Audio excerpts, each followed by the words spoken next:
Welcome to Fruity Knitting. I'm Madeline. And I'm Andrea. And this is episode 167. Fruity Knitting is your gateway to knitting inspiration from around the world, as well as extra snippets of travel, history, and storytelling that we hope adds joy to your life and brings a smile to your face. And we have a varied program today. Instead of our usual long-form interview, we have quite a few smaller segments to share with you. So earlier this year, Madeline and I hosted 2 knitting retreats at Bovey Castle in County Devon in the UK. So one in March and one in April. And Madeline has put together a charming 20-minute vlog that just gives you a great overview of everything we did together, from the activities we enjoyed to the knitting skills we learnt in Marie Wallin's workshops. And we think that the retreat participants who joined us will really enjoy the vlog as a lovely trip down memory lane, but really we wanted to take all of our viewers along with us to share in the experience, at least virtually. So alongside the stunning setting of Bovey Castle and the beautiful English countryside, you'll join us on a tour of John Arbon Textiles, where you'll see some of our fruity knitting sport yarns being spun. And then after that, we take you to the woolen mill, where we learn how fleeces are sorted and graded. And then we go to the honey farm, and you'll see the queen bee and how honey is made. And you'll also come inside the workshops with Marie Wallin, so we can give you a glimpse of the creativity and inspiration that she gave the knitters. We'll be returning to Bovey Castle for 2 more retreats in May 2027, and we'll offer a similar program. So if you're thinking of joining us, the vlog will give you a comprehensive idea of what you can expect. And the workshop teachers for the May 2027 retreats will be Rachel Illsley from Unwind Knitwear and Zanete from Zanete Knits. And we'll tell you more about what they're going to teach in the workshops later on in the program. Yep. This episode also includes our new releases segment, in which Jeanette Knits will present her latest design, the Hayat top, which was designed specifically for our yarn range, Fruity Knitting Sport. Now, this is a particularly interesting project because one of the design goals was to incorporate all of the techniques that Jeanette would teach at our recent Austrian Alps knitting retreat. Mum has finished her own version of the Hayat top, which you see behind us, featuring a more subtle combination of the silver lining and the kingfisher. And she's even prepared a ladder back jacquard tutorial because that is one of the techniques used in the design. I think we're even going to see some footage of her ripping back at one point because she made a mistake, which is sort of fun to watch, even if you feel sorry for her. And I personally feel quite happy to know that I'm not the only person who has to rip back from time to time on this podcast. I have updates on my own Alcoves sweater by Unwind Knitwear, but I think we should start with Mum in Bring and Brag.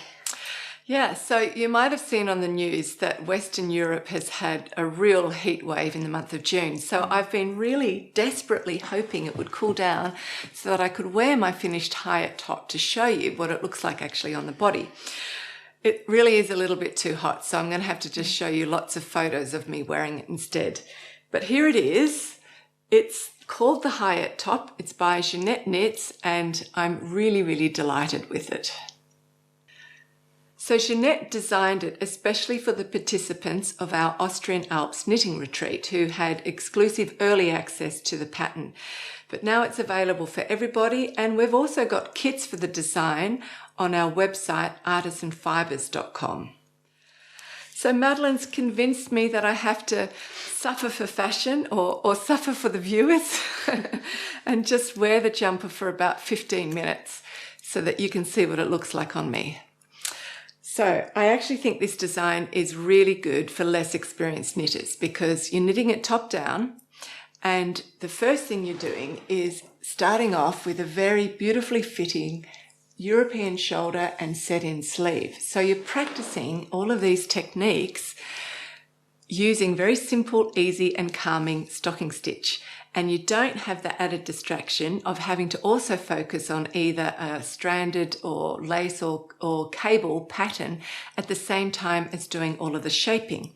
And it's not until you've finished the upper torso that has all of the kind of difficult bits in it and the picking up stitches and the shaping, and that you've separated the sleeves from the body and you're only up to knitting round and round in a spiral that the colour work starts. And this is actually the easiest place to put colour work in and to knit colour work.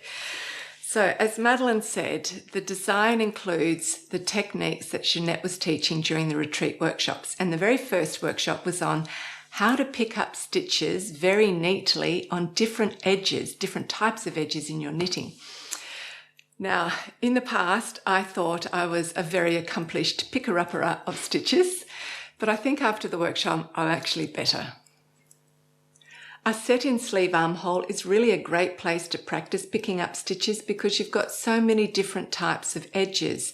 You've got vertical and horizontal and flat and curved. But when you need to pick up stitches along a vertical edge of your knitting, like here, Zanete showed us a really useful technique. So instead of picking up through the edge stitches themselves, you use the little bars that run between the last two columns of knit stitches, and you pick up and knit new stitches into those bars. So on the first round, you ignore the recommended stitch count and you just pick up one stitch from each bar. And then on the second round, the following round, you adjust your stitch count by decreasing. So the final ratio works out to be 3 stitches to every 4 rows. And in the past, I would have just picked up stitches directly at that ratio. But depending on what weight of yarn you're using or how loosely you're knitting, that can leave a little gap every time you skip over that 4th row. And this new method just sort of fills in all the little gaps and makes it perfectly neat. Actually, this technique is really geared towards those of us who get extreme pleasure from very neat finishing. Oh, I would say that's both of us, for sure. Yeah, okay. Actually, our yarn is really good for this technique because it's very round and smooth and it highlights every single stitch. So if your knitting is neat, your stocking stitch is going to look really, really beautiful. Immaculate. So the second workshop was on Japanese short rows, and that's the technique Zanete used to shape the sleeve cap. So I've been a long time fan of German short rows, and I really didn't think anything could beat a German short row. So I was particularly curious about this workshop. So first up, the participants practiced their short rows on a small swatch, and Zanete took us through all the possible variations of Japanese short rows. So from working them on both the right and the wrong side of the fabric, and also transitioning between knit and purl stitches in all those combinations. I don't want to give you a full comprehensive tutorial on Japanese short rows here, just except to say that it's really helpful to use hairpins or bobby pins with this technique because they slip on and off the yarn really easily. And luckily for me, I usually have 1 or 2 bobby pins hiding in my hair. So that means that I'm always prepared for a spontaneous Japanese short row. So the last workshop was on the ladder back jacquard technique. And that's a great technique to use when you're trying to manage long floats in colourwork knitting. Some of you might remember way back in episode 78, I was knitting a little sweater with a tiger's head on it for my niece, and I combined regular standard colour work with the ladder back jacquard technique just to knit the tiger's face. And this was to prevent the dark blue floats from showing through to the front of the fabric, which can happen when the floats are caught using the regular standard method. I've had to take the jumper off. It's really, really too hot. So you just hold this. So that was the last time that I used the ladder back jacquard technique. And I wanted to get this jumper finished before the retreat started so that the participants would have 2 samples of the design to look at and see in different colorways. So that meant I got the pattern quite early on. I think possibly either at the same time or even a little bit earlier than the test knitters, but certainly I got it earlier than I received Zanete's workshop handouts on the ladder back jacquard technique. Now, as usual, I only get time to knit either on the fly or late at night, and I increasingly find myself cutting corners with my knitting just to get the knitting done, which, as it turns out, ends up taking me longer because of the mistakes I make. But then again, the mistakes give me content to share with you, so it is possible that it's all working out for the best. Quite the win-win then. Yeah. So I just winged my way through this colourwork section, doing the ladder back jacquard technique from how I remembered doing it years ago, but unfortunately I took the ladders down way further than was actually necessary. And I knew, if you can just hold this, that the participants will be doing this. They'll be turning my garment inside out to have a real close look at what the inside looks like. And I thought, if I don't do this technique properly, they're going to get really confused. So that resulted in me ripping it right back and reworking the entire colourwork section again.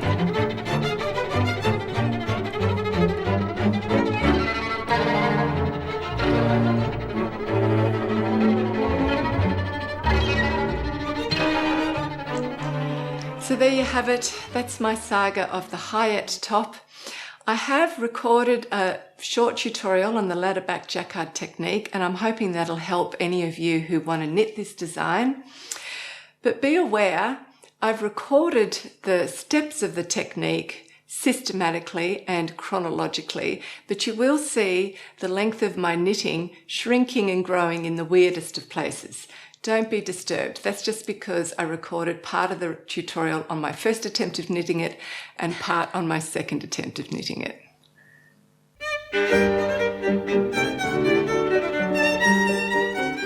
I'm working on the Hayat top by Zanete Knits. It's a short sleeve top with a beautiful colourwork pattern around the lower body. And Zanete often uses high contrast colours in her designs. And when catching floats in high contrast colourwork, the contrast colour can sometimes peek through to the front of the fabric, which is less than ideal. So to avoid this, Zanete uses the ladder back jacquard technique for catching floats, and this technique is also really perfect for managing very long floats. The ladder back jacquard technique creates special columns of stitches to secure the floats, and these columns are only visible on the wrong side of the fabric, and they form a mesh-like second layer that is connected to the front fabric only at the top and the bottom of the columns. And this just allows the floats to be as long as they need to be while keeping the caught floats completely invisible from the front fabric. And here on the right side, you can see I've got some long blue lines here, here, and here. And I've had to carry my blue yarn from this long blue line underneath all the way to these two, and then again all the way to these two. And using the ladder back jacquard technique means that this fabric here is still very stretchy. You can see that it's not held stiff with stranded floats, and you can't see the blue floats peeking through from the back side. So that's the ladder back jacquard technique. So to start the technique, you first need to create a ladder back jacquard stitch, and this is how you do it. So in my right hand, I have my working yarn, and in my left hand, I have my contrast colour, which is going to be stranded across the back of the work, and out of this colour, I will be making the ladder back jacquard stitches. So you knit right up to where you want to create a ladder back jacquard stitch. I bring my working yarn round to the front. I pick up the stitch that's underneath the stitch on my left-hand needle. I put it up on the left-hand needle. I go into the back of that stitch and knit a right-leaning twisted stitch with the contrast colour. Bring my working yarn around to the back again and keep working. Show you one more time. Working yarn round to the front, pick up the stitch underneath the stitch on the left-hand needle, knit into the back loop with the contrast yarn, bring my working yarn around to the back again. These extra stitches are not part of the pattern, so don't let them confuse you. And it's also very important to always bring the working yarn around to the front to ensure that your ladder back jacquard stitches will remain invisible. And also another tip is to keep these initial floats fairly loose. and that helps to prevent the contrast colour from peeking through to the front of the fabric. If you keep them tight, it can pucker your fabric up, and then you'll see little bits of this blue peeking through to the front of the fabric. I'm now further along in the pattern, and in this section here I'm mainly working with the blue yarn with just the occasional grey stitch, so I have to carry the grey yarn behind the fabric, and to do that I've created ladder back jacquard stitches using the grey yarn. There they are there. I'm working my colourwork pattern in the established 2-colour sequence, and then when I get up to a ladder back jacquard stitch, which is that one there, the grey one, I bring my working yarn around to the front. I then knit or purl the ladder back jacquard stitch with the grey yarn, because that's the one I'm carrying behind, and then I bring my working yarn around to the back and just continue on. There's 2 things to remember that will really help you. The first is always bring the working yarn to the front before working a ladder back jacquard stitch, and this keeps the ladder back jacquard stitches hidden at the back of the work and not peeking through to the front of the fabric. And the second thing is always work the ladder back jacquard stitch in the colour that should not be visible on the right side of the work. If you remember those 2 things, you shouldn't make too many mistakes. So when you reach a row after which the ladder back jacquard stitch is no longer required, you simply remove it by knitting it together with the stitch that follows it. So there's a ladder back jacquard stitch there, the grey one, and I'm going to knit it together with the next blue stitch, just to knit 2 together. And you can see that the blue stitch covers the grey stitch, so you can no longer see it. There's another ladder back jacquard stitch there, and I knit it together with the next blue stitch.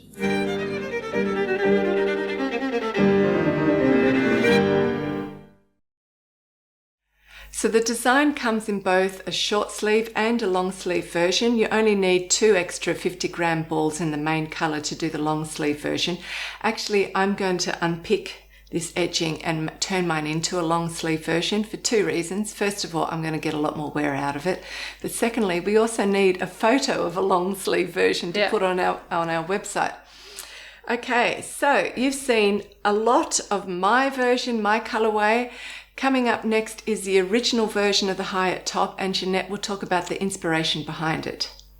But first of all, I want to let you know that Jeanette is kindly offering Fruity Knitting patrons a 25% discount off the Hayat top, which we're really excited about. Patrons can buy the discounted pattern directly from Jeanette's Ravelry store. And if you'd like to make it in our Fruity Knitting Sport, we have kits for the long and short sleeve version of the pattern on artisanfibers.com. And we also link directly to the pattern in Jeanette's Ravelry store on our website. So thanks very much to Jeanette.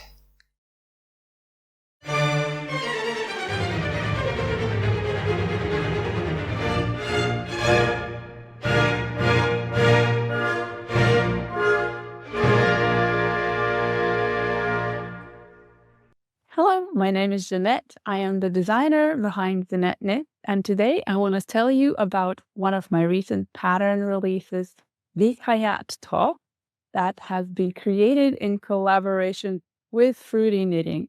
Andrea invited me to be a teacher in one of their retreats in Austria from where I have just returned, and we had an absolutely lovely time.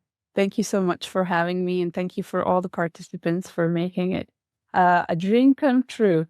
As part of that retreat, we decided that we'll create a garment that ties in all the techniques that I was teaching. That includes ladder back jacquard for colorwork float management and Japanese short rows and a few other finishing techniques.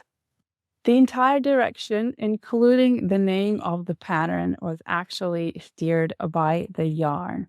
I was lucky to play with the Artisan Fibers new yarn collection, and actually it was very hard to choose the yarn, the color that I wanted to work with, because the color choices are so masterfully put together that there are quite infinite number of color combinations that would work well. And because this was a summer retreat, I wanted to steer towards something light and summery. And I kept coming back to the green because for me, summer is a very green season. And the green is the color of life, which is why I named it Hayat. It's the Arabic word for life. I've used my favorite construction for this, which is a top-down seamless with a European or fully fashioned shoulder and a satin sleeve. It's written for a sport weight yarn, sport weight gauge, and the most striking part of it is probably the color work because of the ladder back jacquard technique. So we had to put that there.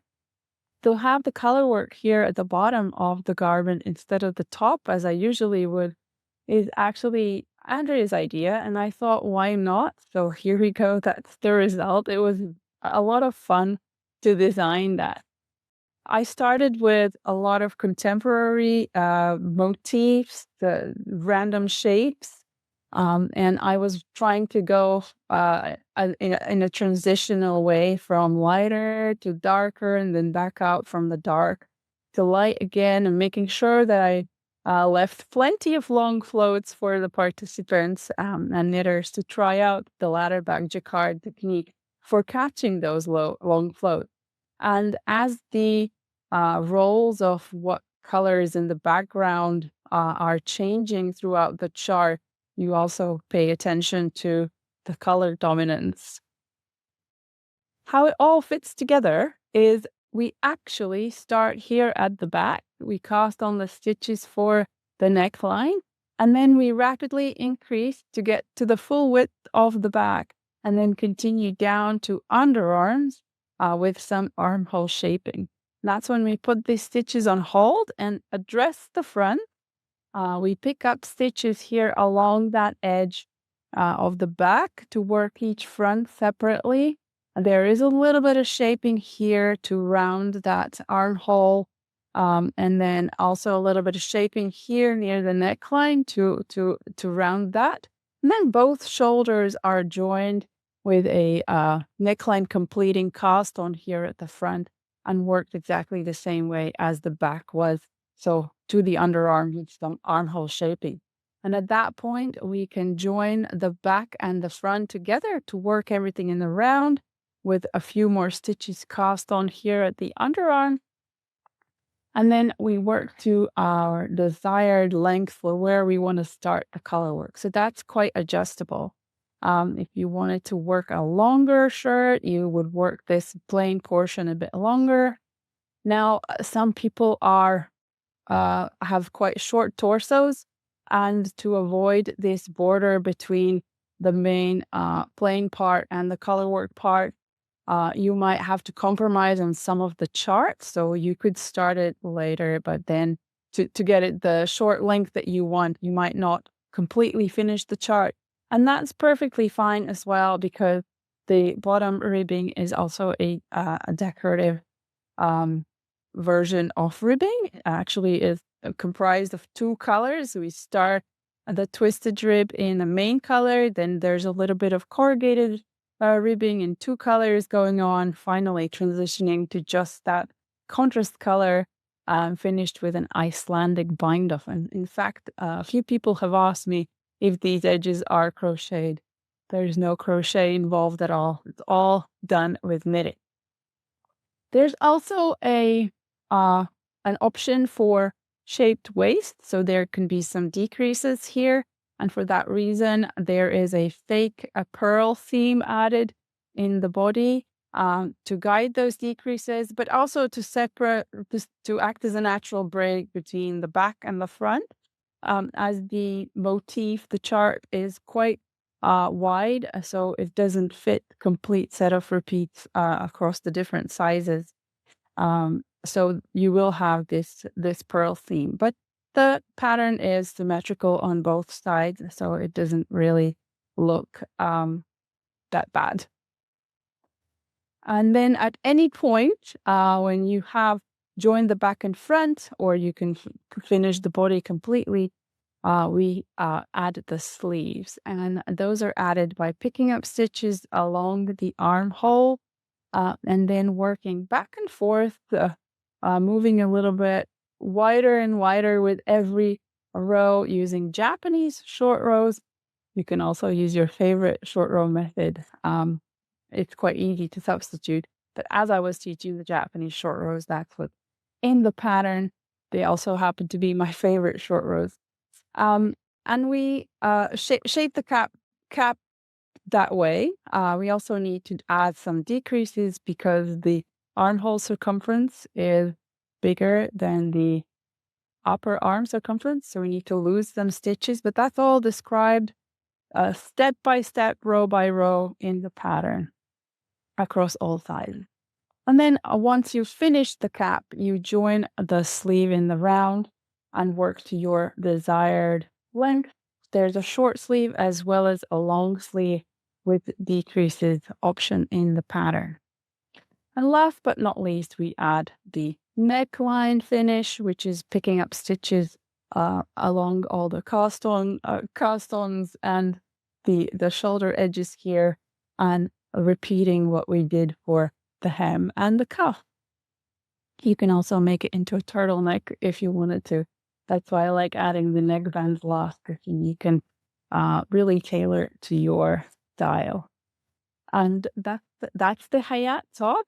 I hope you are inspired to make one. And if you do and share on socials, please make sure you tag me. I can't wait to see your color combination. Thank you so much for listening. It's been lovely to share this with you.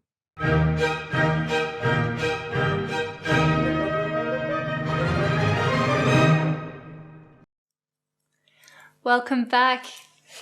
So we hope you enjoyed that. If you are a regular viewer of our podcast, then we ask that you please support the show by becoming a Fruity Knitting patron. So we have a Patreon page, and Patreon is a crowdfunding platform that allows creators like ourselves to keep doing their work while still offering their videos for free on YouTube. So we have 3 different membership tiers. That's the Hebrideans, Merinos, and Shetland patrons. Now, recently, Patreon also introduced a so-called free membership tier, and it's a default setting. Unfortunately, we can't turn it off, and I say unfortunately because I think it's misleading. 90% of people who sign up to become a patron choose the free membership tier. And while we really appreciate the intent to support the show by becoming a patron, the free membership tier does nothing to support the show, because in the end we need a financial donation towards the podcast to be able to afford to keep doing this show, because it is so much work. There's a lot of hours of work, preparation, and also financial investment on our side to make this happen. Yeah, we really work 6 days a week. Yeah. And rarely take any holidays. Yeah. So, if we had 1 million free memberships, we couldn't keep doing the podcast. Yeah. So all of that is to say that we really appreciate it if you want to support the show. To do so, please go to patreon.com/fruityknitting and sign up as a Hebridean, a Merino, or a Shetland patron. And the good news is because this is crowdfunding, it doesn't have to be that much. You can donate even just $5 if you want to donate more, then feel free to do that. But the point is, when enough viewers come together to do this, it adds up to provide Mum and me with a stable and reliable monthly income so we can keep doing our favourite work, which is to produce new episodes for you. And thank you very, very much to all of the very faithful patrons who've been supporting us over the years financially. We really appreciate you, and Fruity Knitting would not be here without you. Yeah, absolutely. Okay, so moving on to under construction. I'm still working on my Alcoves sweater. I have made some progress, but I have to say I'm pretty slow overall in finishing this sweater. And part of my, if you say, what's your excuse? Well, my excuse is that it's covered in cables, and that does take longer, although I'm really not known for my speed knitting skills, am I? No, but you're not actually knitting a lot, because we're doing a lot of work during the day. You she knits on the bus when she comes back here. Yeah. This is our office. And a little bit at night, don't you? Yes. Yeah. As a quick reminder, the beautiful Alcoves sweater is a design by Rachel Illsley from Unwind Knitwear. She's an incredibly talented designer who we approached last year about making something in our own yarn range called Fruity Knitting Sport. And to our delight, she said yes and promptly produced this gorgeous masterpiece.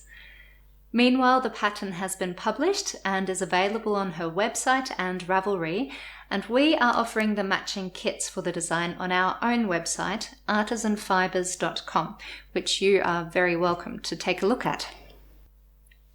And I really have to emphasize how impressed I am by the way our yarn makes the cables pop out.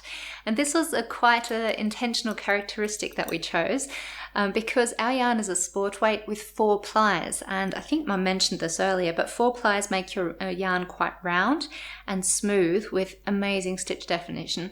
So it's kind of perfect for cables. Now, the original design has a recommended positive ease of about 15 plus centimeters. In fact, Rachel, in the photos you just saw, she's wearing size 3 with, I think, 29 centimeters of positive ease for her. And I think it looks gorgeous, but for me personally, I wanted something a little bit more tailored, so I decided to go for size 2.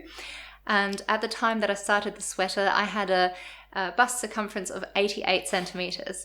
I'm quite proud to say that I've added 5 more centimeters to that since becoming pregnant. And fingers crossed it stays that way, but we'll see. Anyway, so at the time I chose size 2, which would have given me a chest circumference of 109 centimeters or 21 centimeters in positive ease. Now, my stitch gauge got tighter after I made the swatch. So it's 25 stitches instead of 24 stitches per 10 centimeters on stocking stitch. And on top of that, I also knit my tables, I think, more tightly than most knitters do. Your cables, not your tables. My cables, yes. My cables more tightly than most people do. So I've actually shrunk the sweater a lot, which is good that it had so much positive ease in the original design. Maybe it'll fit me. It's going to fit both of us. If it fits you, it'll fit me. And yeah, but you'll have to breastfeed for quite a while, so... Yeah, I'm protective. You just knit your own. I'm wearing this. It still fits me, actually, even though my belly's gotten bigger. So here's a picture of me trying it on, and it is very fitted, but I think it looks really good, and it's certainly comfortable. You do realise that when the baby comes and your milk comes, you're actually going to grow probably at least twice the size in the chest. More than this? Absolutely. Oh, God. So I think maybe I could wear it for how long are you going to breastfeed for? A year? A month. We'll see. It's stretchy. And I've still got to block it. It's going to loosen up a little bit. I think I grew 4 times the size. I mean, that's if you're small-breasted. Yeah, it's a big deal. Yeah, and you were a big eater.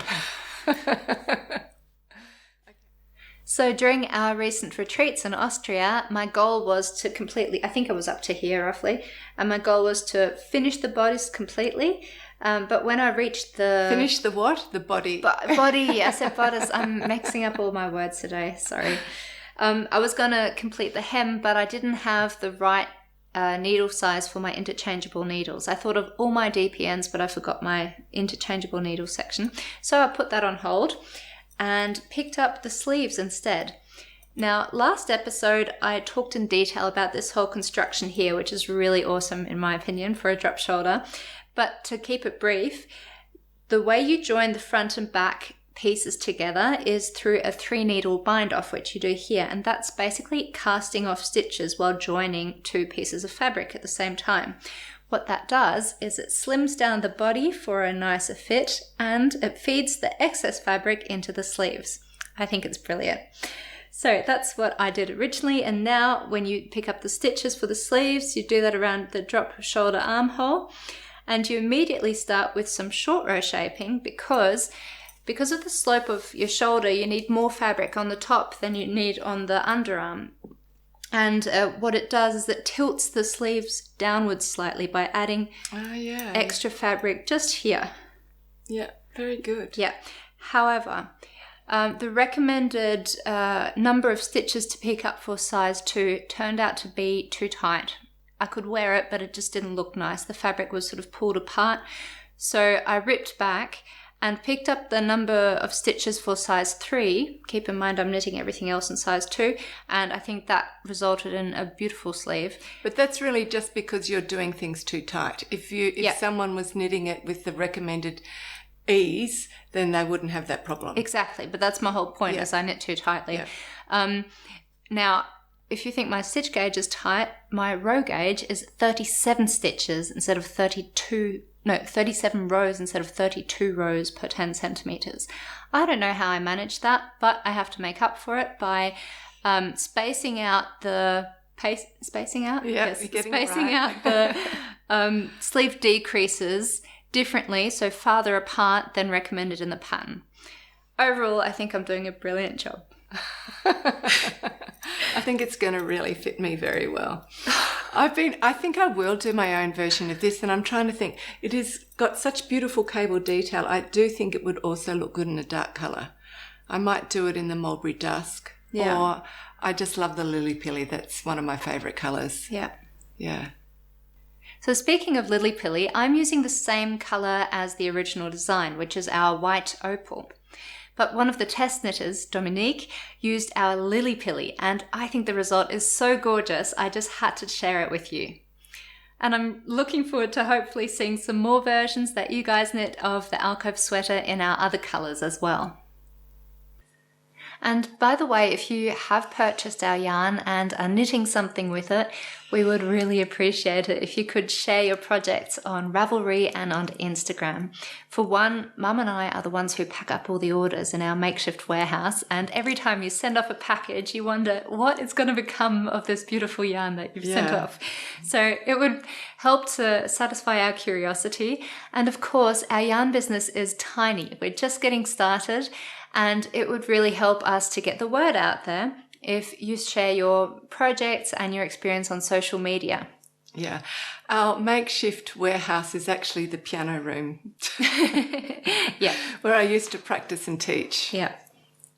So easy ways for you to do so are by adding Fruity Knitting Sport and the colourway to your project description on Ravelry.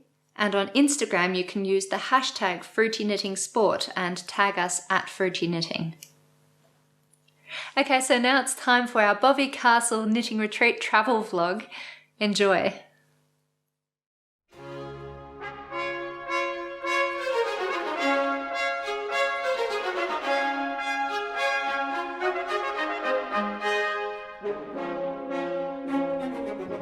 Tucked away in the northeast of Dartmoor National Park lies a beautiful neo-Elizabethan manor house named Bovey Castle.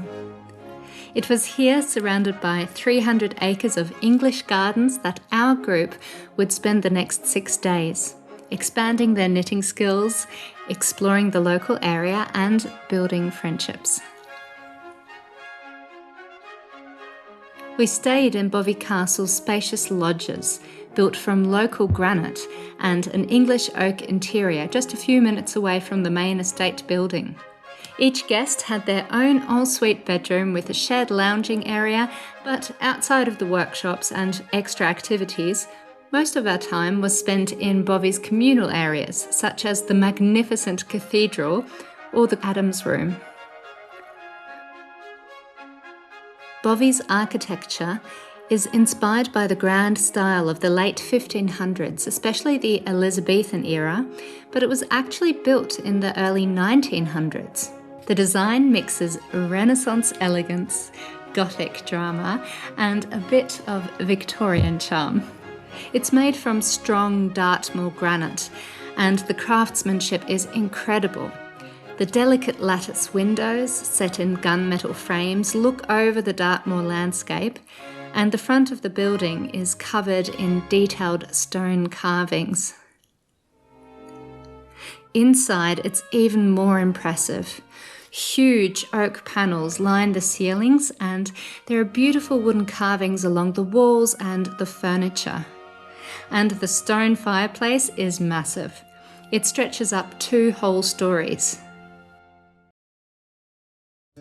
Some of us would start our mornings with a stroll through the English gardens, or a run up to one of the nearby moorland landscapes, or perhaps a swim, before enjoying a hearty traditional English breakfast.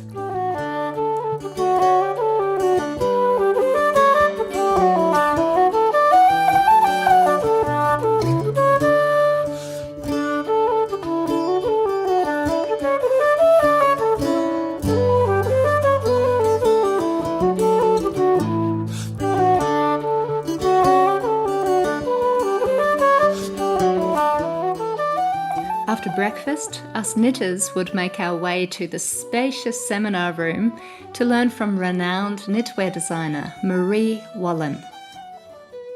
For this retreat, Marie brought along a great selection of her designs for us to take a close look at and to even try on. Marie also talked about her journey as a knitwear designer, from her years as head designer at Rowan to building her own independent brand and yarn line. As part of our gift bags, we included a full yarn kit of Marie's British Breeds yarn for her latest cushion design called the Silk Road Cushion. This design was used as a basis for all of her workshops, in which we learned all the techniques necessary to knit this beautiful cushion, from reading charts, knitting and purling ferrule, and weaving in the ends neatly, to picking up stitches and knitting sections off each other in different directions. I don't pick up the whole stitch, I pick up the top leg. Mm-hmm. Okay, so you can do... I tend to sort of slightly split the stitch, because you don't want to... You can go into a whole float, but when you go into a stitch, you slightly split it, because you don't want it to see on the front of the fabric. Now, since this retreat was held in England, we made sure that every workshop was accompanied by some English tea and biscuits. The atmosphere was really relaxed, with knitters happily chatting away or helping each other out, only to take a break from their conversations to nibble on their biscuits or count stitches.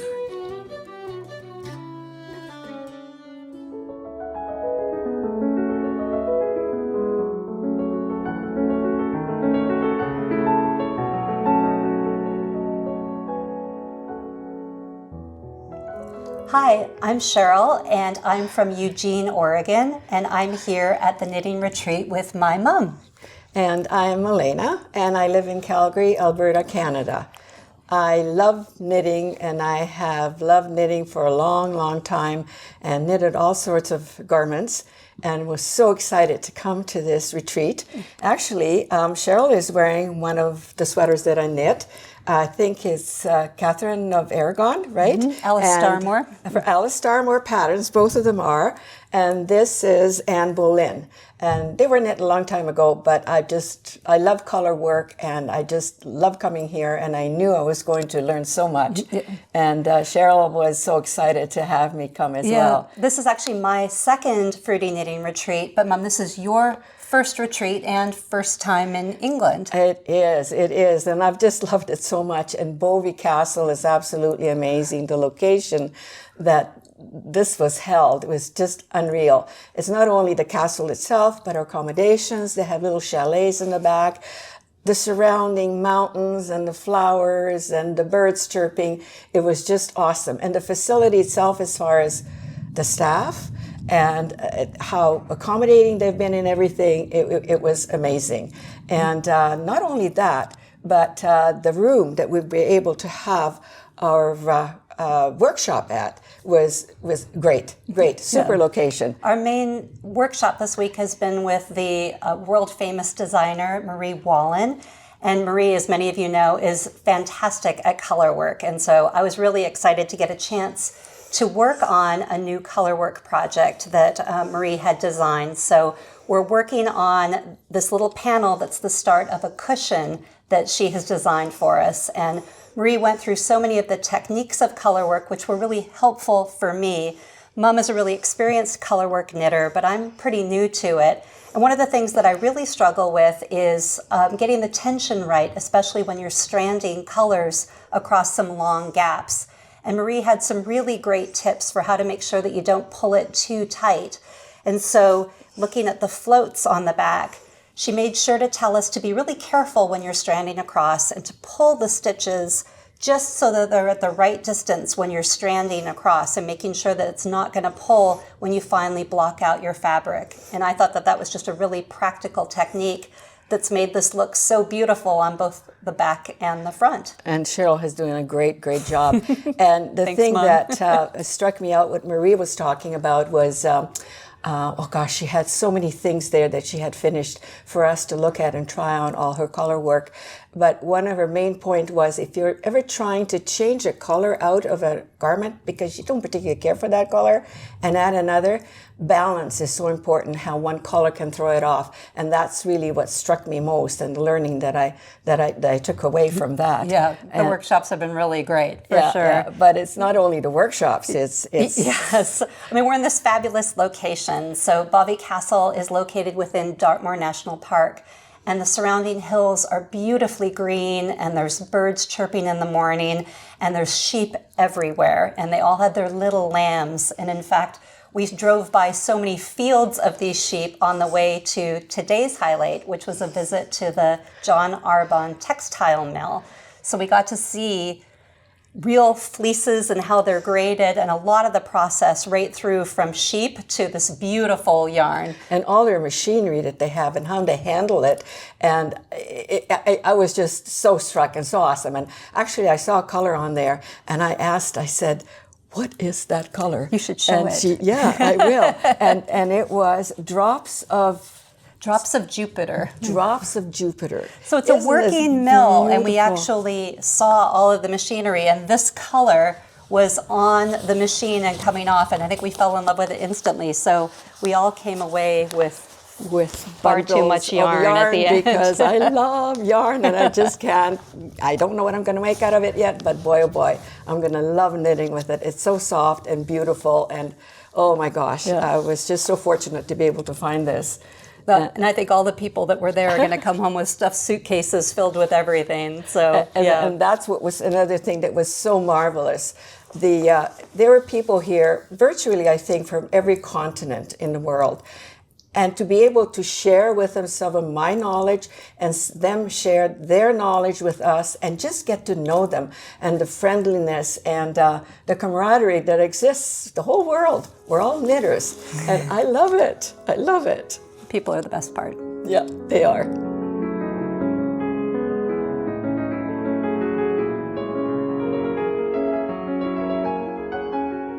My name is Heidi, I'm from Germany.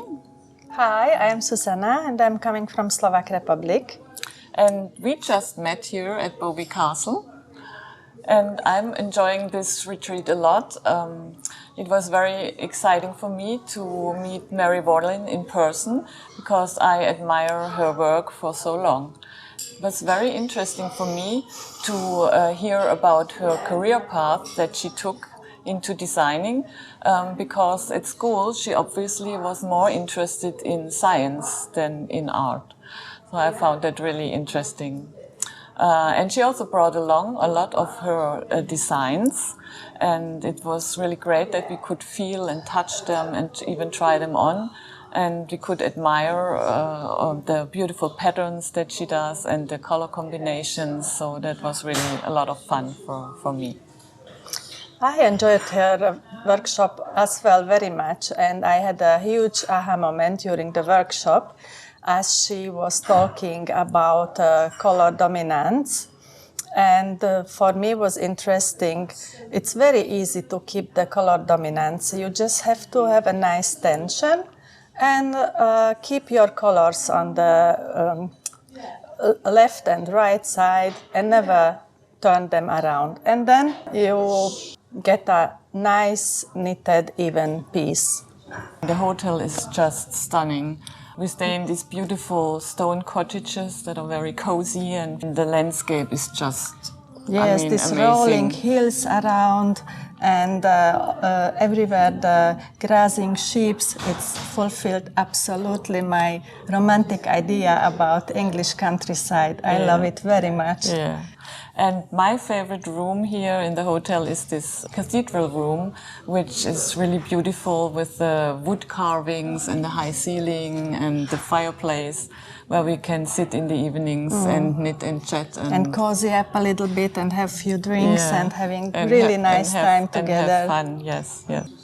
And my favorite part, aside the knitting together, was the hiking trip to the Hound Tor. It's a hill with stunning stone formations on top of it, and really with the beautiful, stunning views around it. Yeah, and by the way, the design I'm wearing is called Feather, and it's from a nice yarn store in Munich called The Mercery. And I'm wearing a beautiful design from Marie Wallin called Bramble, and it is from her last book called Worsted.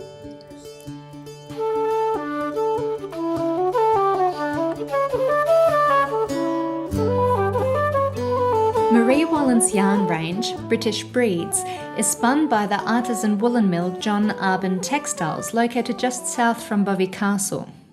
So naturally, a guided tour of the mill was an essential part of our program. The year beforehand, Mum and I had started our own collaboration with the mill to create our own small yarn range called Artisan Fibres, and during this tour, we were able to see our yarns being spun on the beautiful machines. John Arbon Textiles are renowned for their ability to create the most gorgeous heathered yarns. They achieve this by dyeing the colours in the fleece before spinning the yarn on their gorgeous vintage machinery, creating these unique colour blends with just a touch of mystery and depth that you can seldom achieve in plain coloured yarns. During the tour, our tour guide explained and demonstrated every step of the preparation and spinning process, from blending the base colours through the gill boxes to spinning and plying the yarns. And this one, he's called Cuthbert. Cuthbert is one of the gill boxes. Their purpose is to take the mulberry silk and the dyed in the fleece Corriedale rovings and blend them together into a single, thicker roving. So this roving will continue through a series of processes to turn it into a single ply thread and eventually into our 4-ply fruity knitting sport yarn. This roving will turn into our white opal, but because white opal is a mild yarn with different colours blended into each ply, this roving is missing the red base colour, featuring only the natural white, the bright blue, some yellow and the mint green bases. It's really fun to see how sometimes the original colour in the pre-dyed rovings can look almost slightly garish, but they transform immensely once blended together through the gill boxes. The more turns the rovings have in the gill boxes, the less distinct those original colours become. But for our white opal, we're only blending the colours very slightly because we want those base colours to shine through distinctly from one another in the final yarn. The next steps are all about making that first roving thinner and thinner until it fits onto the spinning machine. Drusilla and James are the dream team responsible for these two steps. This is an auto-levelling drawer box. Drusilla's job is to take the tops that come off the gill boxes, so you can see them feeding in at the back, and they come through here and they draft down, and like I mentioned on the gill box, it's being drawn in by a roller that's going slowly, and then it meets another roller that's going much faster, and by that action it's drafting down from thick to thin. Here I think it's something like 34 grams per metre coming in, and this down the front, which is called a heavy roving, is about 2 grams per metre. This is James Henry, and James Henry takes that heavy roving from Drusilla and, using the same process as Drusilla, turns it into a thinner roving. Finally, the yarn is ready to be spun. This is Butler, and he's the smallest spinning machine in the mill. There used to be hundreds of machines like this, but 10 times as long. So I've only got 12 heads each side. If you imagine, it would be 120. Quite an impressive machine. He's probably one of the only ones left in the world, so we take good care of him. This here is their second spinning machine, Kevin. Kevin is much larger and capable of taking over the tasks of all three last machines.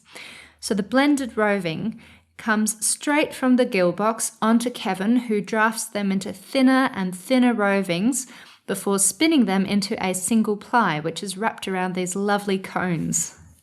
It'll take about 4.5 hours to fill this whole tube.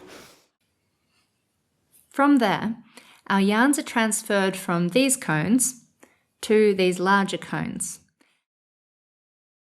And finally, Mr. Boyd, the plier, takes 4 single plies and wraps them around each other opposite to the spinning direction of the individual plies. Mr. Boyd is one of my favourite machines.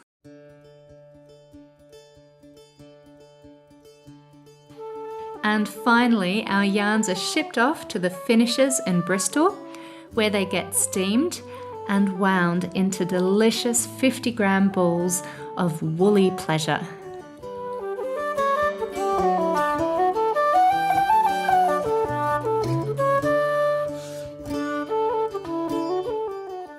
After touring the John Arbon mill, we popped into the British Wool Co-op, just down the road, which is where the mill sources some of their sheep fleeces from. British Wool is a cooperative. We work on behalf of UK farmers. All over the country. British Wool as a whole is generally run as a collective, so we look after about 35,000 farmers across the UK, and our job is to market the wool. How we're grading is to try and get the wool into the right types, so when it goes to the next process, it's going in there for the right reason, but also we're trying to create as much value to the farmers as possible, because the more wool we can get in the better type grades, the more beneficial it is to them, the more money they can get in return. This is what happens when wool gets basically left, and wool will soak up water, and if you have it in a bag on the floor in your barn, it will soak up.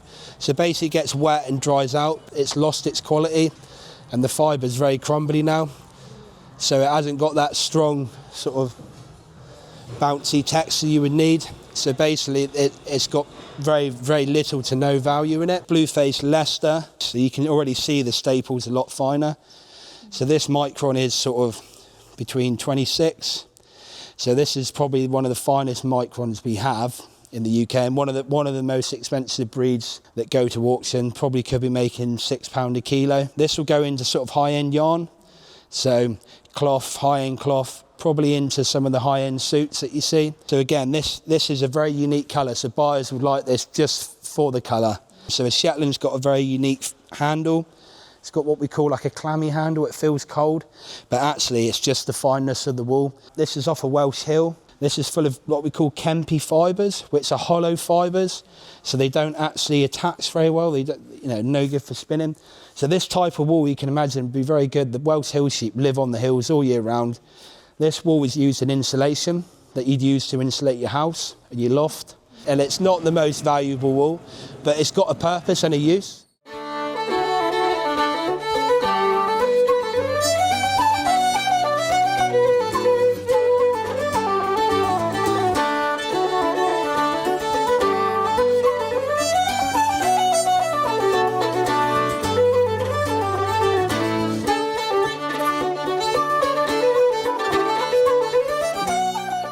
After touring the mill and the British Wool Board, we visited Quint's Honey Farm for some high tea, followed by a most interesting bee tour.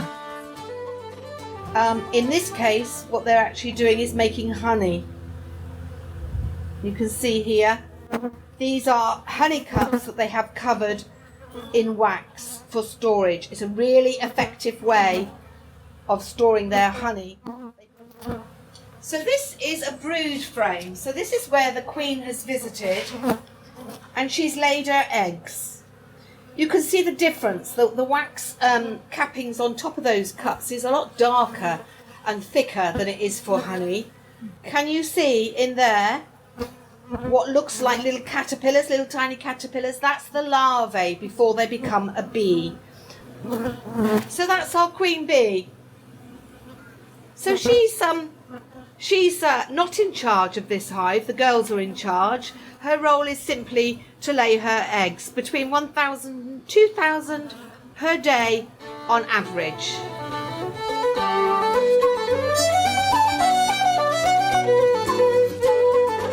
On the last day, David from West Country Falconry visited us at Bovey Castle to show us 3 different bird species.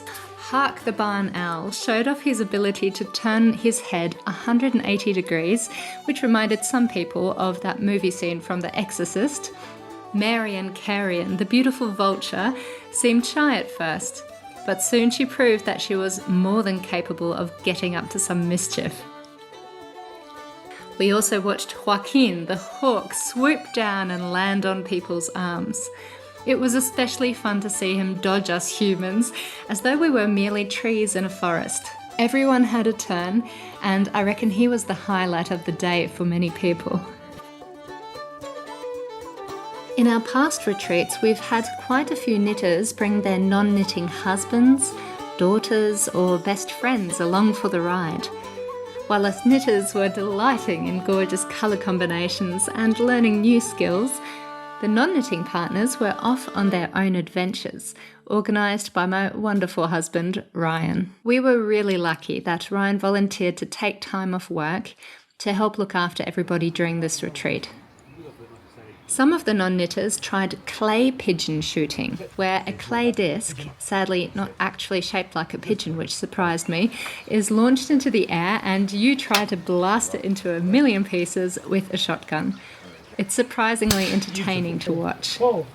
Up you come. Up. Oh, I see. Beautiful shot.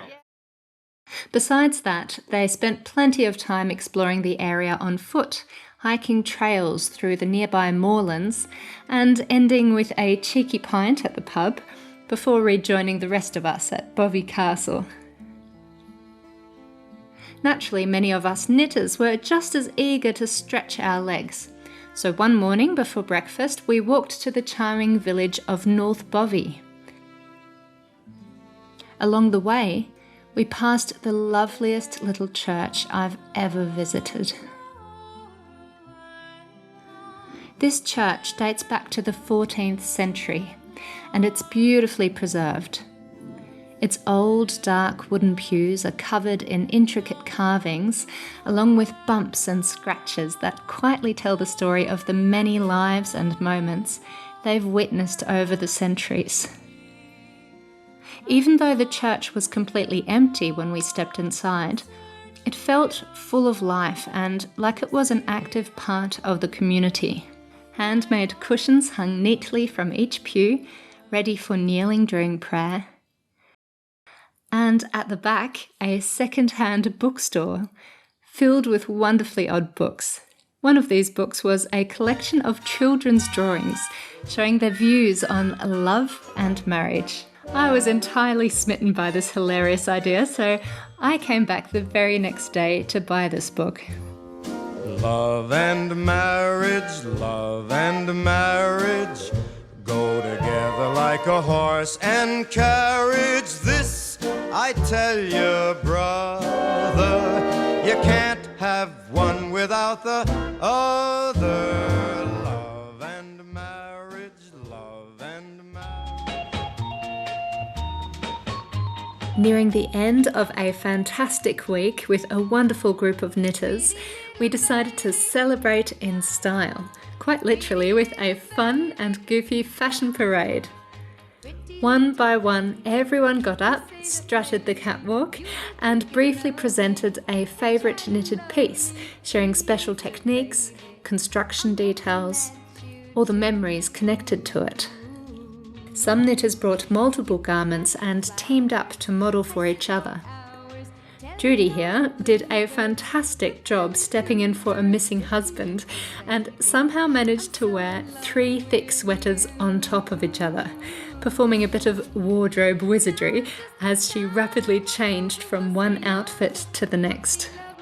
As with any good fashion show, we all left inspired, full of new ideas for which project to cast on next. Hey, meet me at the car hop or at the pop shop. Meet me in the moonlight or in the daylight. Pretty little baby, I'm so in love. So welcome back. That brings back some happy memories. I'm finding that I really, really enjoy hosting the retreats and meeting our viewers from all around the world. That has been an unexpected delight. Absolutely. Yeah. In May 2027, like Mum mentioned earlier, we're hosting another set of Bovey Castle knitting retreats in the UK. And this time the workshops will be taught by Zanete Knits and Rachel Illsley from Unwind Knitwear. And we feel extremely lucky to have both of these amazing designers teaching with us at the retreats. And they'll also be designing a retreat sweater for the participants in our fruity knitting sport. I can't wait to see what they come up with. I know. Lucky us.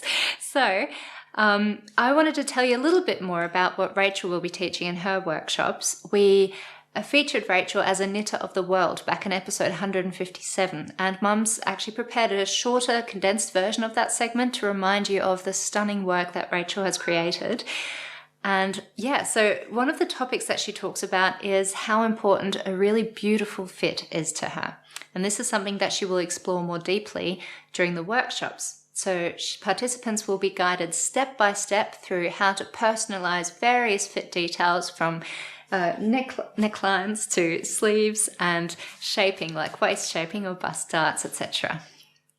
Rachel designs a lot of colourwork pieces, often using the yoke construction, which some people can find challenging when it comes to achieving a good fit, such as me when I was knitting a yoke sweater for Ryan, as you saw yourself. Because of this, one of her workshops will focus specifically on yokes and on how to adapt all the key constructional elements to suit your individual body type. For example, how deep should your yoke be?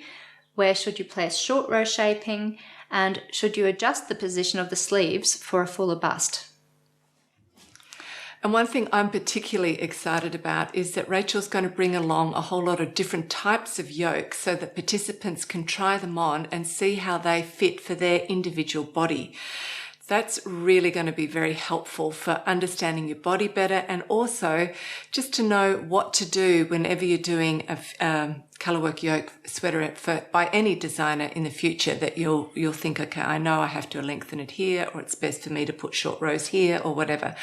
I'm actually excited to do that myself. As always, our patrons were the first to know about our retreats, and they also have early access to book a spot. But by now we've opened up for general registration, and if you're interested in joining, you can find all the information on artisan-retreats.com. So that's artisan retreats with a hyphen in the middle. And registration is under booking and pricing. You can also read up on our accommodation at Bovey Castle, see what activities will await you, and view our detailed schedule. And for fun, on our reviews page, some of our past participants share their personal experiences, including what they learnt in the workshops and which non-knitting activities they enjoyed most. So now it's time to revisit Rachel Illsley from Unwind Knitwear, but before we do, I want to quickly change the topic. Over the last 10 years, we've done well over 300 interviews worldwide, featuring both major and lesser known knitwear designers, yarn producers, and even sheep farmers, along with a variety of different fibre arts and crafts that sit on the periphery of knitting. So I've done most of those interviews, but I've also trained Madeline into how to research and interview, and she's taken on larger and larger projects. But throughout all of that time, we have managed to avoid being interviewed ourselves until now. So a couple of weeks ago, we agreed to be interviewed by John Arbon Textiles for their virtual mill open weekend. John Arbon Textiles hosts this virtual event once a year in July, and it features a series of free-to-attend workshops and talks with renowned fibre people, and all the mill open weekend specials also go live on their website. So our interview will be available on the 11th of July, and in the description box below there's a link for you to get a free ticket if you'd like to watch it. Okay, so it's time for us to say goodbye. Next up you're going to meet Rachel Illsley again, and we'll see you very soon in August. Yep, and by the way, our little boy says hi. He's been kicking like mad the whole time we've been filming. So, bye-bye. Thank you for spending time with us. Bye. Bye.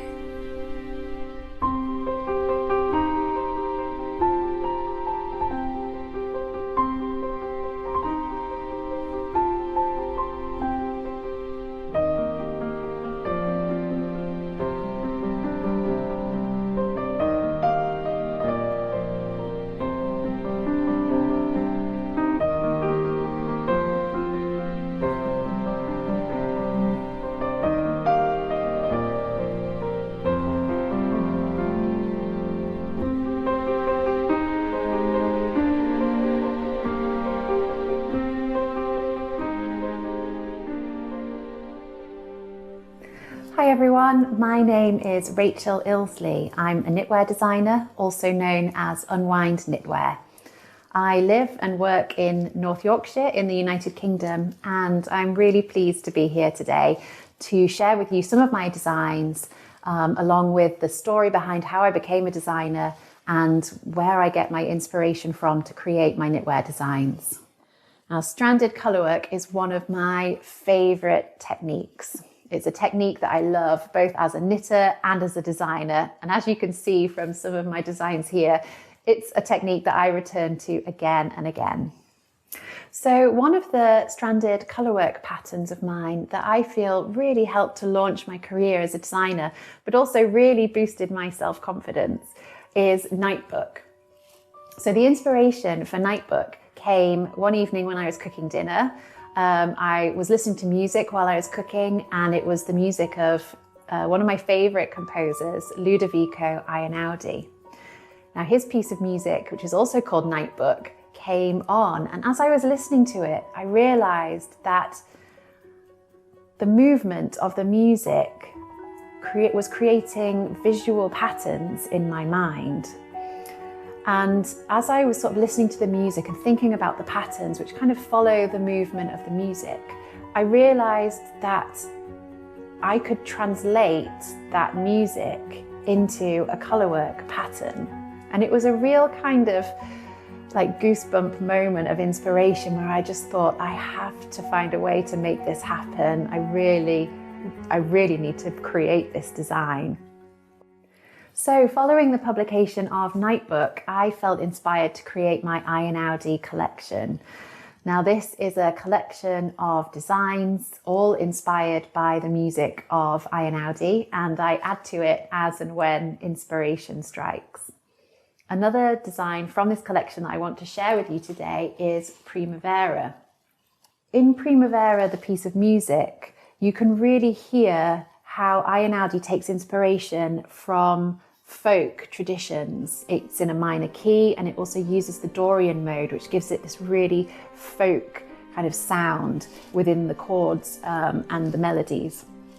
And I wanted to honour that in this design. And if I hold this close, hopefully you can see in the centre of the colourwork are these kind of interlocking, interwoven motifs. Those are inspired by Celtic knots, which again is a folk tradition.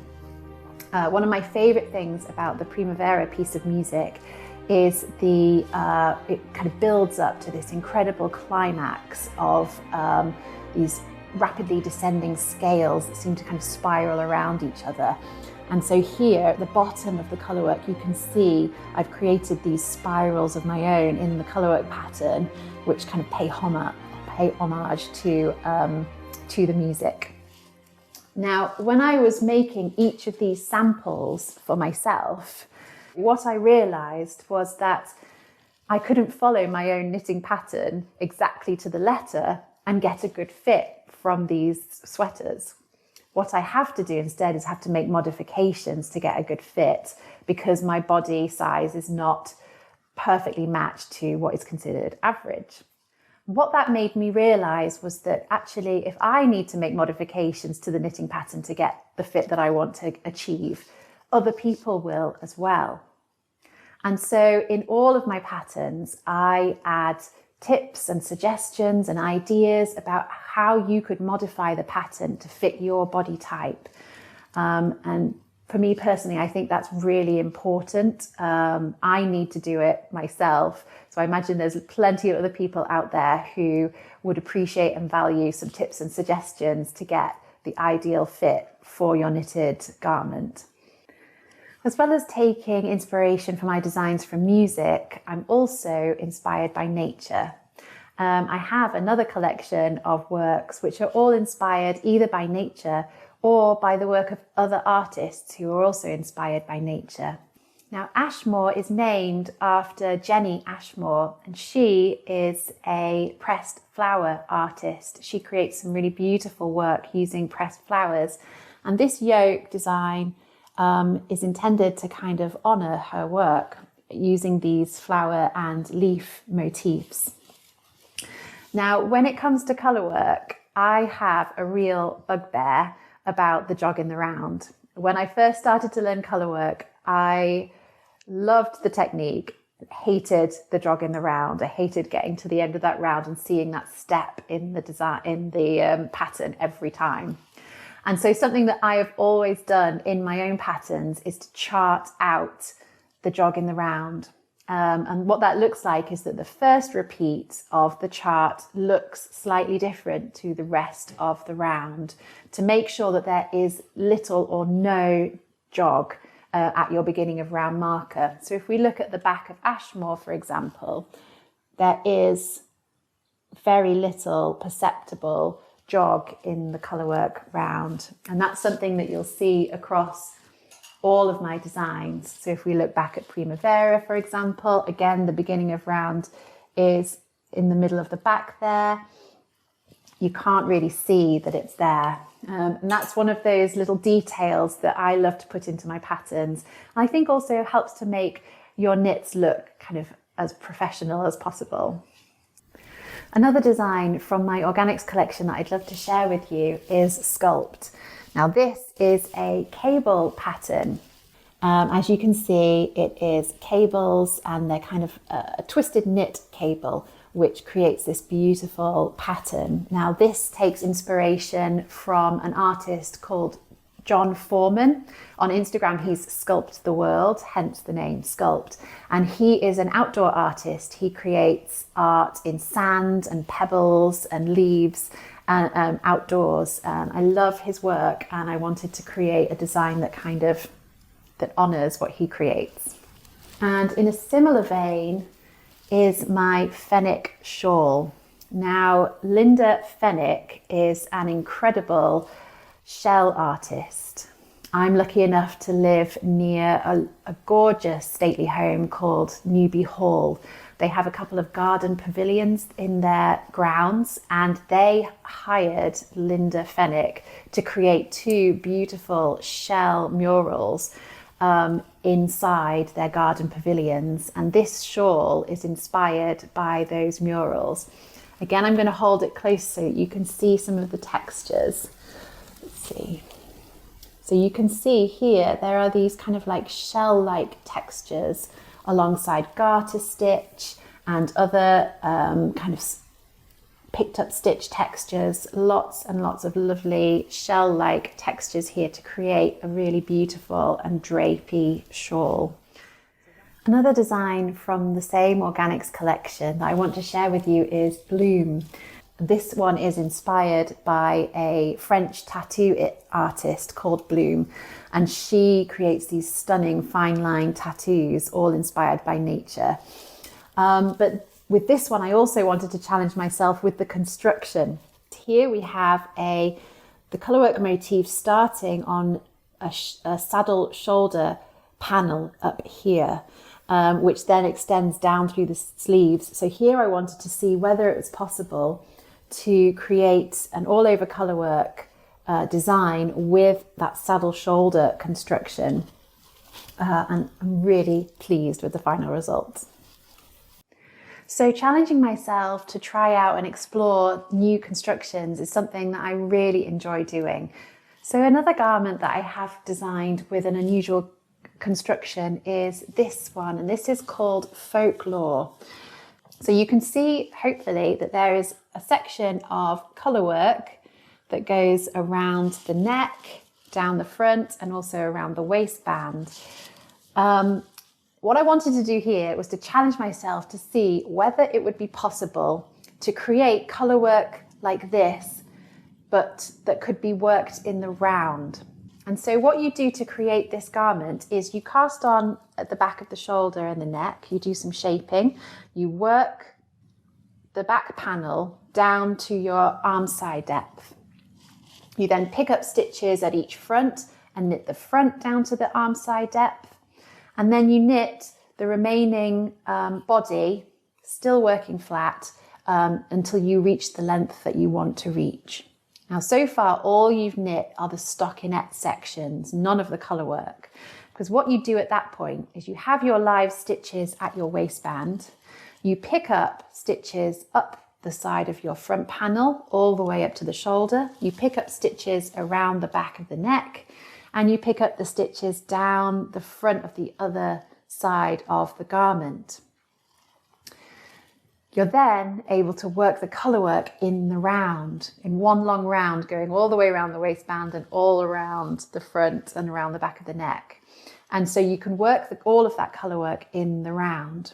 Once you've worked the colour work, you can then seam it together if you want to. There's also an option in the pattern to seam those two sides separately and have it as more of an open cardigan or waistcoat.